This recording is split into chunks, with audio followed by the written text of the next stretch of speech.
Good morning student. आज हम लोग बात करने वाले हैं ओम्स लॉ पर। ठीक है, ओम्स लॉ पढ़ेंगे कि ओम्स लॉ क्या होता है।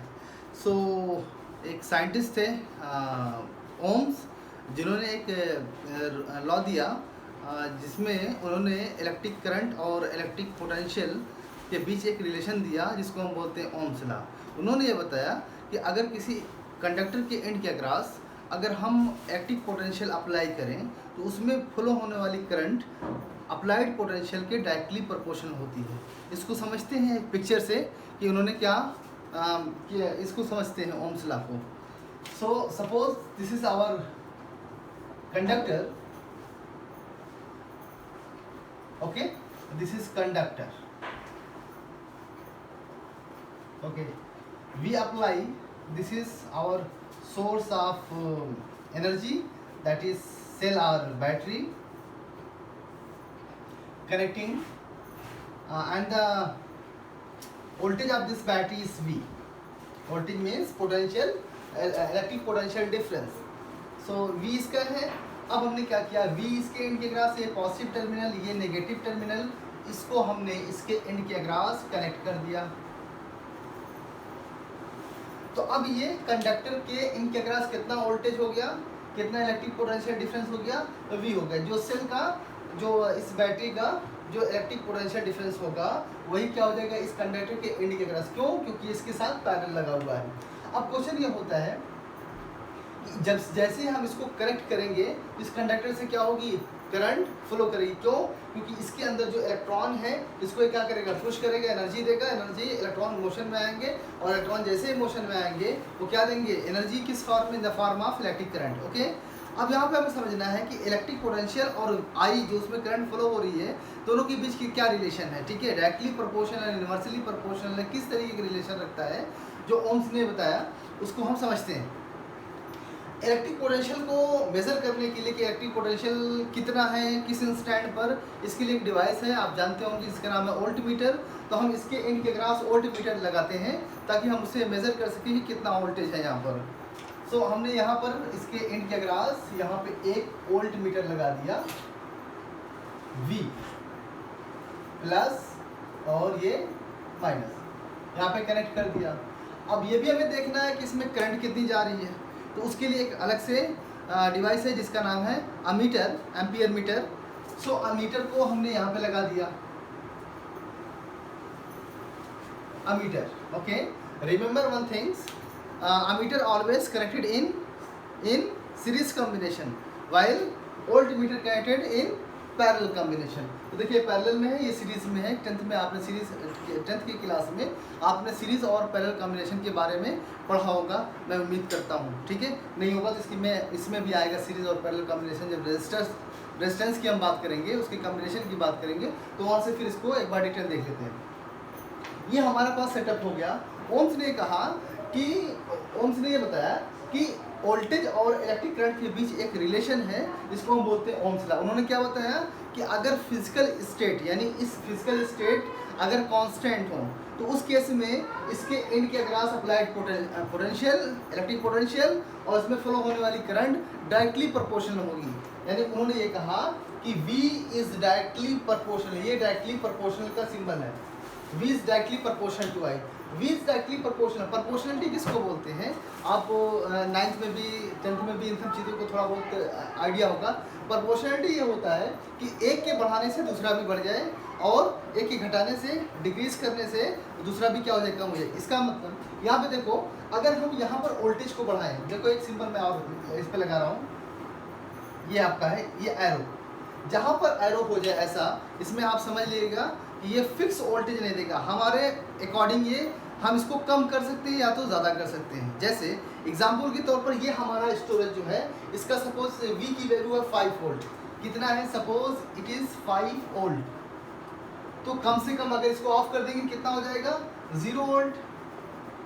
और इसको ऑन करके मैक्सिमम ऑन कर देंगे तो कितना देगा, 5 वोल्ट। इसका मतलब ये हुआ कि अगर ये फिक्स हो जाए तो जो भी वैल्यू इसकी फिक्स रखी जाएगी वो फिक्स हो जाएगा। लेकिन अगर ये एरो लगा तो अब ये होगा कि 0 से 5 वोल्ट के बीच ये ऑसिलेट करता है। अगर इसके नॉब्स बने होते हैं, ऊपर ऐसे नॉब्स बने होते हैं, इस नॉब्स को अगर आप ऐसे जो है उसको टर्न करेंगे तो ये क्या हो जाएगा, इसका वोल्टेज बढ़ेगा 0 1 2 3 4 5 जो भी मैक्सिमम लिमिट होगी। तो ये हमारे पास सिंबल होता है वेरिएबल का। अगर ये वोल्टेज सोर्स पे लगा है तो ये वोल्टेज को वेरी कराएगा, रजिस्टर पे लगा है तो रजिस्टर वाइज जो भी होगा इसके अकॉर्डिंग हुआ। अब यहाँ पर 0 से 5 वोल्ट तक ये वेरी कर सकता है, जिसको मैंने बेसिकली V के नाम से रिप्रेजेंट किया था, ये हुआ। अब इसमें हमने देखने की कोशिश किया कि V और I की वैल्यू डिफरेंट टाइम पर हमने ऑब्जर्व करने की कोशिश की। हमने मीन्स मैंने किया, ये साइंटिस्ट ओम्स ने किया और उसको समझ के एक रूल दिया जिसका नाम है ओम्स लॉ। ठीक है, तो इसको समझते हैं कि उन्होंने कैसे क्या किया। उन्होंने देखा कि इसमें सपोज एक स्विच भी लगा देते हैं, this is our switch, right now it is in off position, open circuit अभी ये ऑफ स्विच है। ठीक है, जैसे ही स्विच ऑन किया तो ओपन जब होगी कोई करंट नहीं जाएगी, कोई वोल्टेज नहीं है इसकी एंड के अक्रॉस अप्लाई, क्योंकि सर्किट ब्रेक हमारी है। तो इस कंडीशन में वोल्टेज कितना है 0 तो वोल्ट मीटर कितना दिखा रहा है, वोल्ट मीटर 0 पे दिखा रहा है, यानी 0 वोल्ट। और करंट इसमें देखा गया तो ये मिला कि 0 एम्पियर। ठीक है, milliampere whatever the unit of the current and voltage, ये हो गया आपका। अब इसके बाद हमने इसको क्या किया, इसके नॉब को बढ़ाया, 0 से क्या किया, सपोज 2 वोल्ट किया। तो अब यहाँ पे देखने को मिला फॉर एग्जाम्पल, सपोज यहाँ पर 0.1 एम्पियर की करंट हमें दिखाई दी इसमें, इस अमीटर में। तो ये क्या दिखा रहा, ये अमीटर ने दिखा रहा कि ये अगर 0.1 की करंट यहाँ से जा रही है तो ये पूरे कंडक्टर से जा रही है सर, यानी इस कंडक्टर में जब इस कंडक्टर के एंड के अक्रॉस 2 वोल्ट अप्लाई किया तो इसमें कितनी करंट फ्लो कर रही है 0.1। तो ये हुआ कि ठीक, वेल एंड गुड। अब उसके बाद 2 से किया हमने 4 वोल्ट, वोल्टेज हमने बढ़ाया 2 से 4 कर दिया। तो अब देखने को ये मिल रहा है कि करंट अमीटर में कितना है 2 एम्पियर। 4 से 6 किया तो 3 एम्पियर, 6 से 8 किया तो 4 एम्पियर एंड सो ऑन, ऐसे बढ़ रही है। क्या देखने को मिल रहा है कि एक physical quantity, it means electric potential, हम जो कंडक्टर के एंड के अक्रॉस अप्लाई किया है, जब हम उसको इंक्रीज कर रहे हैं तो हम देख रहे हैं कि साथ ही साथ क्या हो रहा है, करंट भी बढ़ रही है। ठीक, एक चीज़ नोटिस की गई। दूसरी ये नोटिस की गई कि वोल्टेज का जो इंक्रीमेंट का जो स्टेप है वो 2 वोल्ट है, यानी हर स्टेप पे हमने कितना इंक्रीज किया 0 2 4 6 8। तो यहाँ पर भी दिखाई दे रहा है कि करंट भी उसी रेशियो में बढ़ रही है, 0.1 फिर उसके बाद 0.2 0.3 0.4। ऐसा नहीं हो रहा कि 2 से 4 हम आए तो 0.2 मिला, लेकिन ऐसा नहीं कि 4 से जैसे ही 6 गए तो 3 ना होकर 5 हो गया, 8 हो गया, 10 हो गया या कम हो गया। लीनियर दिख रहा है कि जैसे एक को आप जैसे स्टेप आप बढ़ा रहे हैं तो दूसरा भी उसी तरीके से बढ़ रहा है, ये देखने को मिला। तो इन सब सारी चीज़ों को एक सिंबल बनाया गया और उस सिंबल को बोलते हैं प्रोपोर्शनैलिटी। ठीक है, प्रोपोर्शनैलिटी जहाँ पे लग गया ये अंडरस्टूड हो जाएगा, ठीक है, इस लैंग्वेज में कि एक के बढ़ाने से दूसरा बढ़ रहा है और एक के कम करने से दूसरा कम हो रहा है। जब इसको 8 से कम किया गया, 8 से 6 किया गया तो करंट 0.4 से 0.3 पे चलेगी, 6 से 4 पे किया गया तो 0.2, ऐसे करते करते जैसे वोल्टेज 0 हुआ देखा करंट 0 भी। तो ये इस प्रैक्टिकल के बाद ओम्स ने एक रूल दिया और एक लॉ दिया जिसका नाम है ओम्स लॉ, और उन्होंने कहा कि वोल्टेज इलेक्ट्रिक करंट के डायरेक्टली प्रोपोर्शनल है। ठीक है, अब इसको हम डिफाइन कैसे करेंगे। Ohm's stated that if we apply electric potential across end of conductor, then current flowing through the conductor is directly proportional to the applied voltage of that conductor. Okay, इस conductor के directly proportional होगा। यहाँ तक clear है। अब आगे देखते हैं, V एंड I का रेशियो समझ में आ गया, ये समझ में आ गया, लेकिन इसमें एक साथ साथ एक कंडीशन और रखी गई कि फिजिकल जो स्टेट होंगे उसको आपको वेरी नहीं कराना, फिजिकल स्टेट कांस्टेंट होगा। अब फिजिकल स्टेट क्या हो सकते हैं, फिजिकल स्टेट ये हो सकता नहीं बल्कि है कि मतलब इस मटेरियल का टेम्परेचर कांस्टेंट होना चाहिए। अगर आपने 30 डिग्री पे रखा तो थ्रू आउट होल एक्सपेरिमेंट इसका टेम्परेचर कांस्टेंट होना चाहिए, टेम्परेचर वेरी नहीं करना चाहिए, 30 से 31 32 या उससे कम नहीं, ज़्यादा नहीं होना चाहिए। दूसरा प्रेशर कांस्टेंट होना चाहिए, तीसरा वो मटेरियल वही होना चाहिए, उसी मटेरियल का सैंपल होना चाहिए। ये सारे फिजिकल स्टेट जो हैं अगर हम कांस्टेंट रखते हैं और उसके किसी कंडक्टर की एंड के अक्रॉस भी इलेक्ट्रिक पोटेंशियल अप्लाई करते हैं, उसमें करंट जो फ्लो होती है वो कैसा रिलेशन रखती है, V is directly proportional to I। Clear? Okay, आगे इसी चीज को आगे बढ़ाया गया तो इसको एक प्रोपोर्शनलिटी कांस्टेंट हटा के लिखा गया V is equal to R into I, RI। ये ओम्स का लॉ है, V is equal to IR या RI, ठीक है, 3 into 4, 4 into 3 both are equal. तो यहाँ पे V is equal to IR, ठीक है। अब यहाँ पे R क्या है? R को बोला गया constant of proportionality known as resistance of the material. क्या है? R क्या है?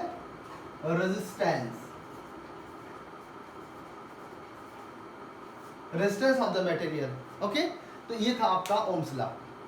अब यहाँ पे R को समझते हैं कि ये R क्या है और R आया कैसे, ठीक।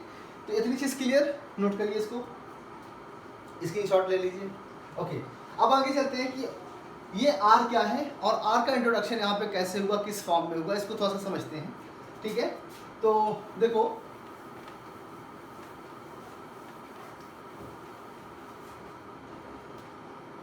हम लोगों ने समझा इलेक्ट्रिक करंट क्या होता है। इलेक्ट्रिक करंट अगर चार्ज फ्लो करेगा तो वो अपने साथ एक एनर्जी देगा। चार्ज अगर फ्लो करेगा एक एनर्जी देगा, उस एनर्जी का नाम क्या है? Electricity. Electric current, sorry electricity नहीं, इलेक्ट्रिक करंट, और इस पूरे को हम क्या बोलेंगे? इलेक्ट्रिसिटी बोलेंगे, ठीक है। अब इलेक्ट्रिक करंट हमने जान लिया कि flow of charge is known as electric current. Charge का फ्लो होना ही क्या बोलता है? इलेक्ट्रिक करंट होता है। तो देखो चार्ज यहाँ पे तो भरे हुए हैं, ये सेल जो, ये बैटरी जो है चार्ज नहीं, ऐसा नहीं कि चार्ज ये क्रिएट कर रही है और उसको भेज रही है कहीं एक्सटर्नल, कहीं अदर्स जगह से चार्ज को उठाया और उसके बाद भेज रही है, बल्कि ये काम ऐसा कर रही है कि यहाँ पे चार्ज भरे हुए हैं, इसको क्या कर रही है? धक्का दे रही है, पल्स दे रही है, पुश कर रही है। जब पुश कर रही है तो चार्ज दौड़ना स्टार्ट कर रहा है, जैसे चार्ज दौड़ रहा है करंट हमको मिलना स्टार्ट हो जा रही है। तो आपको ये बात समझ में आ रही होगी। तो हमने ये समझ लिया कि अगर यहाँ से चार्ज फ्लो करेगा तो यहाँ पे चार्ज के नाम पे कौन है? इलेक्ट्रिक करंट है। चार्ज फ्लो करेगा तो इलेक्ट्रिक करंट मिलेगी। अगर चार्ज ना फ्लो करे तब क्या होगा? तब करंट नहीं मिलेगी। चार्ज बहुत ज़्यादा फ्लो करे तो करंट ज़्यादा होगी, चार्ज कम फ्लो करे तो करंट कम हो जाएगी। क्लियर है? अब यहाँ पे देखो, जैसा कि पिछले लेक्चर्स में हम लोगों ने देखा कि अगर चार्ज जब चलते हैं तो मेटल के अंदर जो उसके कोर होते हैं उससे क्या करते हैं? कोलाइड करते हैं, टक्कर देते हैं। इस टक्कर को हम क्या बोलते हैं? कोलिजन बोलते हैं। तो जब कोलिजन करेगा तो उसमें क्या हो जाएगा? इलेक्ट्रॉन की, यानी इलेक्ट्रिक चार्ज, इलेक्ट्रॉन की स्पीड क्या हो जाएगी? कम हो जाएगी, रुक जाएगा। जब रुकेगा तो फ्लो ऑफ चार्ज डिस्टर्ब होगा। फ्लो ऑफ चार्ज डिस्टर्ब होगा तो उसकी वजह से चार्ज का फ्लो कम होगा। जब चार्ज का फ्लो कम होगा तो इलेक्ट्रिक करंट की वैल्यू कम हो जाएगी। ये इलेक्ट्रिक करंट की वैल्यू जो कम होती है इसी को हम क्या बोलते हैं? रेजिस्टेंस बोलते हैं। तो रेजिस्टेंस क्या है? Opposition offered by the material due to which electric current decreases decreases, okay, decreases. ये आपका रेजिस्टेंस है। तो रेजिस्टेंस क्या है? रेजिस्टेंस एक प्रॉपर्टी है जिसकी वजह से इलेक्ट्रिक करंट क्या होती है? कम हो जाती है, ठीक है। या इसको बोल सकते हैं ब्लॉकिंग कैपेसिटी, ब्लॉक करने की कैपेसिटी, रोकने की कैपेसिटी, रेजिस्ट करने की कैपेसिटी जो होती है मटेरियल की, वो क्या होती है? उसका नाम क्या होता है? रेजिस्टेंस। अब ये रेजिस्ट करने की कैपेसिटी आती क्यों है? उस मटेरियल में क्या ऐसा होता है कि जिसकी वजह से वो करंट रुकने लगती, करंट कम हो जाती है? तो बेसिक अगर आपसे ये पूछा जाए कि कॉज ऑफ रेजिस्टेंस क्या होता है तो वन वर्ड आंसर क्या हो जाएगा कि due to collision of the electrons. Collision of the electrons, ये क्या होता है? इसकी वजह से रेजिस्टेंस अपीयर होता है। क्यों? क्योंकि जैसे ही कोलिजन होता है करंट कम हो जाती है। करंट कम हुई तो हम बोले इसका इसमें क्या है? रेजिस्टेंस है, कोई रुकावट है। जितना हाई कोलिजन होगा, जितना हाई कोलिजन होगा उतना रुकावट ज़्यादा होगी, उतना करंट कम मिलेगी। तो आपको ये समझ में आ गया कि आर क्या होता है? आर क्या है? रेजिस्टेंस है। क्यों रेजिस्टेंस क्रिएट होता है मटेरियल के अंदर? कोलिजन की वजह से। एक आंसर। दूसरा आंसर ये भी बोल सकते हैं अगर इसमें इलेक्ट्रॉन हो ही ना, अगर इसमें इलेक्ट्रॉन ना हो तो आप फ्लो नहीं करा पाएंगे। जब इलेक्ट्रॉन फ्लो नहीं करेगा तो करंट नहीं मिलेगा। तो आप बोलेंगे कि इसमें भी रेजिस्टेंस है, तो आप बोल सकते हैं कि इसका रेजिस्टेंस बहुत ज़्यादा है, इसलिए क्या होता है? इसमें करंट मिलती ही नहीं, करंट इसमें नहीं फ्लो हो रही है, ठीक है। तो आप दो केसेस याद रखें। करंट को रोकता कौन है? जो रोकता है उसका नाम क्या होता है? रेजिस्टेंस। रेजिस्टेंस क्यों आता है? इलेक्ट्रॉन के कोलिजन की वजह से, एक आंसर। दूसरा, रेजिस्टेंस का कॉज क्या है, क्यों रेजिस्टेंस क्रिएट होता है? अगर उस मटेरियल के अंदर इलेक्ट्रॉन हो ही ना तो करंट नहीं फ्लो करेगी और उस केस में भी वो रेजिस्टेंस होगा। ऐसे मटेरियल्स का नाम हम बोलते हैं इंसुलेटर। इंसुलेटर क्या होता है? उसमें फ्री इलेक्ट्रॉन्स होते ही नहीं है। जब फ्री इलेक्ट्रॉन्स नहीं होंगे, कितना भी आप पुश करने वाला जो भी ये है ना, इसको हम बाद में पढ़ेंगे, सेल और सारी चीज़ें, ईएमएफ, इलेक्ट्रोमोटिव फोर्स, ये क्या करता है? इलेक्ट्रॉन को पुश करता है, धक्का देता है, एनर्जी देता है। ये कितना भी एनर्जी लगा ले, अगर उसमें इलेक्ट्रॉन होगा ही नहीं तो जाएगा कैसे?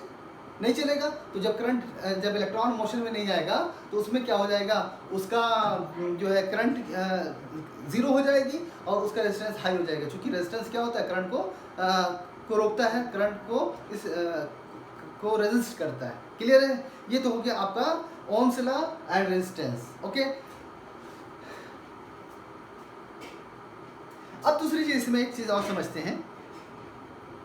ओम्स लॉ का प्रूफ या Ohm's law on the basis of drift velocity और इलेक्ट्रिक करंट का जो इक्वेशन हम लोगों ने निकाला, उससे थोड़ा सा इसको रिलेट करते हैं। और आर को जैसा कि हम लोगों ने लिखा V equal to I R, या आर को हम क्या लिख सकते हैं? R is equal to V upon I. V upon I क्या हो जाएगा? आर हो जाएगा। अच्छा, इसका आर का यूनिट क्या होता है? यूनिट ऑफ रेजिस्टेंस आर तो होता है ओम। इसका सिंबल क्या होता है? ओम का सिंबल ये होता है, ओम का सिंबल। ठीक है, तो ओम जो साइंटिस्ट थे उनके रिस्पेक्ट में ये क्या रखा गया? इस आर का यूनिट ही रख दिया गया, ओम रख दिया गया। ठीक है, यहाँ तक क्लियर। अब इसी में हेडिंग थोड़ा सा हम बढ़ा लेते हैं।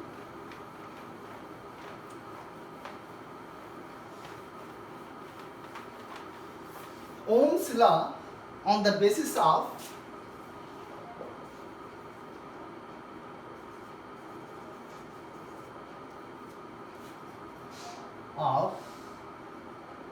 drift velocity। ठीक, ड्रिफ्ट वेलोसिटी। तो हमें पता है कि करंट इक्वेशन क्या होता है? I is equal to NEA VD। VD क्या होता है? ये हो गया NEA। VD की वैल्यू क्या होती है? E यहाँ पे माइनस भी होता है, minus E upon M into tau, relaxation time. ये हो गया। अच्छा, इलेक्ट्रिक फील्ड को भी हम समझते हैं। एक रिलेशन जानते हैं, electric field E is equal to, chapter number 2 में पढ़ा है, V by L, length of the conductor, और V उस कंडक्टर की इंड के अक्रॉस कितना इलेक्ट्रिक पोटेंशियल अप्लाई किया गया है। इस रेशियो को हम क्या बोलते हैं? E। तो इस E के प्लेस में V बाई एल लिख सकते हैं। अगर ऐसा लिखें तो इक्वेशन क्या बन जाएगा? I इज इक्वल टू, देखिए N और E मिलके क्या हो जाएगा? E square A tau upon M और V L। तो L को यहाँ लिख देते हैं, यहाँ ये हो जाएगा आपका V। तो कुछ छूट नहीं रहना है। NE square A tau M। ठीक, यहाँ तक। अब इसको समझते हैं। अभी तो हम लोगों ने क्या लिखा था? I is equal to V is equal to IR।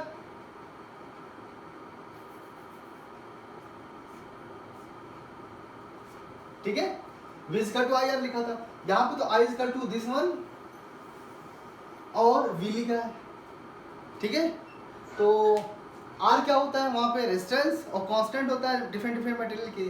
तो यहाँ पे देखो, इसको समझते हैं। क्या I अब भी V के प्रोपोर्शनल है? जो ओम्स ने बताया कि V is directly proportional to I या I is directly proportional to V, क्या इस केस में भी वो रूल फॉलो होता है? आंसर है फॉलो होता है। देखिए, तो ये सब क्या है, इसको देख लेते हैं। अच्छा, इसमें वेरिएबल कौन सा है समझते हैं इसको, नंबर को। N क्या है? Number density. नंबर डेंसिटी का मतलब number of electrons per unit volume. तो किसी भी मटेरियल के लिए उसका N क्या होगा? फिक्स हो जाएगा। दूसरा E क्या है? चार्ज ऑन इलेक्ट्रॉन, -1.6 10 की पावर -19 कूलम। तो इलेक्ट्रॉन के लिए E क्या है? कांस्टेंट है, फिक्स है। M क्या है? मास ऑफ इलेक्ट्रॉन, वो भी फिक्स है, 9.1 10 की पावर -31 किलोग्राम, ये भी फिक्स हो गया। जो भी सैंपल हम लेंगे उसकी लेंथ भी क्या होगी, फिक्स होगी, रिलैक्सेशन टाइम भी क्या है, फिक्स है, ठीक है। तो ये v क्या है, v वेरिएबल है, इसका मतलब ये सारे क्या हो जाएंगे, कांस्टेंट, और i is proportional to v, i is proportional to क्या हो जाएगा, v। तो यहाँ पे जो कांस्टेंट आया, इस कांस्टेंट को देखो, constant is equal to m e square a tau upon m l, ये सब कांस्टेंट। इस कांस्टेंट को थोड़ा सा समझो, बड़ा इंटरेस्टिंग ये है, ठीक है, इतना नोट हो गया, ओके। अब इस कांस्टेंट को थोड़ा समझते हैं, इसमें कौन किसका कांस्टेंट है। तो इस केस में भी क्या आया, i is proportional to v आ गया, क्लियर यहाँ तक। तो पहले जो आया था वही अब भी आ रहा है। अब फर्स्ट कहाँ आ रहा है, पहले वाले केस में क्या था, v is equal to I R, तो r वाला मामला यहाँ पर कुछ और दिख रहा है, तो कांस्टेंट वहाँ पे अलग था, वहाँ पे कांस्टेंट ऑफ प्रोपोर्शनलिटी था, यानी यहाँ पे हमने लिखा था v is proportional to i या v is equal to I R, ये लिखा था। और यहाँ पे बोला था r क्या है, constant of proportionality known as resistance of the sample और मटेरियल, ये हमने लिखा था। यहाँ पर r, तो यहाँ पे i is proportional to v या v is proportional to i, ये तो होल्ड हो गया, बट यहाँ पे r क्या है, r तो इतना बड़ा है, वहाँ पे एक था, यहाँ पे इतना सब सारा है, तो कैसे एक दूसरे से रिलेट कर रहा है, क्या है, इसको समझते हैं। देखिए, कोई भी सैंपल लेंगे तो area of cross section and L, ये क्या है, रिलेटेड टू सैंपल, सैंपल से रिलेट है, एरिया और एल क्या है, जो भी मटेरियल हम लेंगे उसका जो सैंपल लेंगे उसमें देखेंगे ना भाई कि एरिया ऑफ क्रॉस सेक्शन कितना है, लंबाई कितनी है, तो उस मटेरियल से रिलेटेड है, उस सैंपल से रिलेटेड है, ओके। m और e क्या है, m और e, mass of electron, charge of electron, ये क्या है, रिलेटेड टू इलेक्ट्रॉन, ठीक हो गया, e हो गया, a हो गया, m हो गया, ठीक है, l हो गया। टाउ क्या है, टाउ भी क्या है, ये क्या है, रिलैक्सेशन टाइम, तो ये भी क्या है, फिक्स, मतलब उस सैंपल के लिए ये भी क्या हो जाएगा, रिलेटेड टू टेम्परेचर, टेम्परेचर कम ज़्यादा होने से उसकी डिप्थ वेलोसिटी बढ़ेगी या कम होगी, उसके अकॉर्डिंग उसका कोलिजन स्लो या फास्ट होगा, उसके अकॉर्डिंग रिलैक्सेशन टाइम आपका कम या ज़्यादा होगी। तो टाउ किससे रिलेटेड है, टेम्परेचर ऑफ द मटेरियल, इससे रिलेटेड है। एन किससे रिलेटेड है, टाउ, एन किससे रिलेटेड है, एन रिलेटेड टू मटेरियल, यानी मटेरियल किसका है, कौन सा मटेरियल, इतनी चीजें आपको माइंड में रखना है। देखिए, जो भी हम मटेरियल लेंगे, मान लो हमने आयरन लिया, तो आयरन का कुछ ना कुछ लेंथ होगा, सैंपल हमारा, हमने इसको ले लिया, इसका एक सैंपल हो गया हमारा आयरन का, अब इसका लेंथ होगा, इसका एरिया ऑफ क्रॉस सेक्शन होगा, दोनों क्या है, इस पर्टिकुलर सैंपल के लिए क्या आ गया, फिक्स हो गया, कांस्टेंट है, वेरिएबल नहीं, दोनों हो गया। m और e, इलेक्ट्रॉन के लिए मास और चार्ज दोनों क्या है, फिक्स है, कांस्टेंट हो गया, ठीक। नेक्स्ट देखिए, टाउ, टाउ क्या है, रिलैक्सेशन टाइम, रिलैक्सेशन टाइम क्या होता है, दो कंसेक्यूटिव कोलिजन के बीच के जो टाइम होता है, के लिए जो टाइम होता है उसको हम क्या बोलते हैं, रिलैक्सेशन टाइम। अच्छा, रिलैक्सेशन टाइम जो है फिक्स तो होता नहीं है, ये डिपेंड करता है टेम्परेचर पर। अगर किसी मटेरियल का टेम्परेचर बढ़ा दें तो टेम्परेचर बढ़ने से उसका मोशन क्या हो जाएगा, बढ़ जाएगा, जब मोशन बढ़ेगा तो कोलिजन जो कोलिजन 10 सेकंड में हो रहा था वो हो सकता है 7 सेकंड में हो जाए, तो जब 7 सेकंड में हो जाएगा तो उसकी वजह से क्या हो रहा है, रिलैक्सेशन टाइम क्या हो जाएगा, चेंज होगा। तो टाउ जो है, रिलैक्सेशन टाइम जो है वो किस चीज़ से रिलेटेड है, यानी उस मटेरियल के टेम्परेचर से रिलेटेड है। ये बात समझ में आ गई। एन क्या है, एन समझना थोड़ा सा, नंबर डेंसिटी, ये क्या होता है, ये होता है number of electrons, number of charge per unit volume. किसी भी मटेरियल के अंदर यूनिट वॉल्यूम में कितना इलेक्ट्रॉन है, कितना चार्ज है, इसको हम किस सिंबल से रिप्रेजेंट करते हैं, स्मॉल एन से रिप्रेजेंट करते हैं। ये हमारे पास थोड़ा सा समझने वाली चीज़ है।